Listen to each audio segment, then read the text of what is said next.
जब गुरु नानक देव जी सुल्तानपुर लोधी में रहते थे, तब वे वेई नदी में स्नान करने के लिए रोज़ाना ही जाया करते थे। एक दिन गुरुजी स्नान करने के लिए गए। गुरुजी ने वेई नदी में डुबकी लगाई तो वे पानी के ऊपर नहीं आए और 3 दिनों तक आलोप रहे। जब गुरुजी पानी के बाहर नहीं आए तो सुल्तानपुर नगर के सारे भक्त लोग चिंता में पड़ गए। कई लोगों ने कहा कि या तो गुरुजी नदी में डूब गए हैं या तो उन्हें किसी पानी वाले जानवर ने खा लिया है। पर तीसरे दिन गुरुजी जब नदी से बाहर आए तो सुल्तानपुर नगर में फिर से खुशी का माहौल बन गया।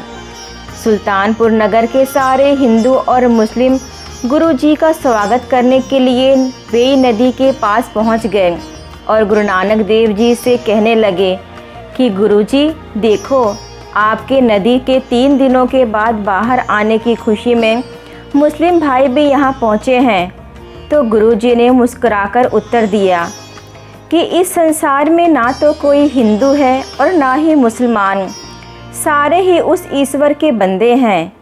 सामने खड़े कुछ मुस्लिम भाई को यह बातें सहन ना हुई और उन्होंने नवाब दौलत खां से जाकर उनकी शिकायत कर दी और कहने लगे कि नवाब जी, हमें तो ऐसा लगता है कि जैसे गुरु नानक देव जी पागल हो गए हैं, क्योंकि नदी से बाहर आने के बाद वे सभी लोगों से कह रहे हैं कि ना तो कोई हिंदू है और ना ही मुसलमान।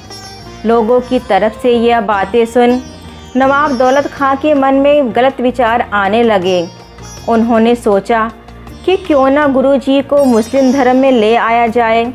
तो उन्होंने गुरु नानक देव जी को अपने पास बुलाकर कहा कि यदि आप हिंदू और मुसलमान में कोई फ़र्क नहीं समझते हो तो आपको ये साबित करना होगा, और साबित करने के लिए आपको मस्जिद में जाकर नमाज़ पढ़नी होगी।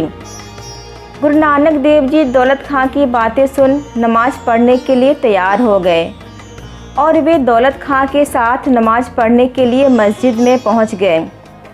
सारे सुल्तानपुर नगर में यह खबर फैल गई कि गुरु नानक देव जी मुसलमान बनने जा रहे हैं और वे सभी के सामने मस्जिद में नमाज़ पढ़ के दिखाएंगे।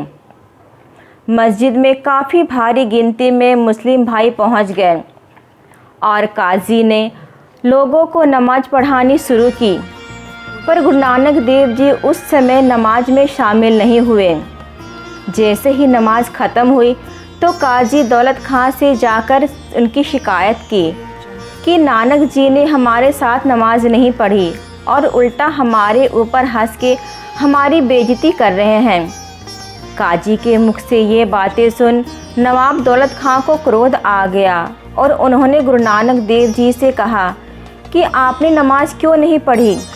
तो गुरुजी नवाब दौलत खां से कहने लगे कि नवाब साहब, आप मुझे पहले ये बताइए कि मैं नमाज किसके साथ पढ़ता, क्योंकि जब नमाज चल रही थी तो यह काजी खुद ही नमाज में शामिल नहीं थे। उनका शरीर तो मस्जिद के अंदर था पर इनका मन अपने घर में था, क्योंकि इनके घर इनकी गाय ने एक बछड़े को जन्म दिया है और गाय के पीछे ही एक गड्ढा है। नमाज पढ़ते काजी साहब ये सोच रहे थे कि बछड़ा कहीं इस गड्ढे में ना गिर जाए, और नवाब साहब बात यही ख़त्म नहीं होती, क्योंकि जब नमाज पढ़ी जा रही थी तो उस वक्त आपका मन भी कंधार पहुंचा हुआ था। आप भी कंधार से घोड़े खरीदने का सोच रहे थे। नवाब साहब, नमाज तो ध्यान यानी एकाग्रता से पढ़ी जाती है, पर आप दोनों का ही मन उस वक्त यहाँ नहीं था, इसलिए आपकी नमाज भी कबूल नहीं हुई।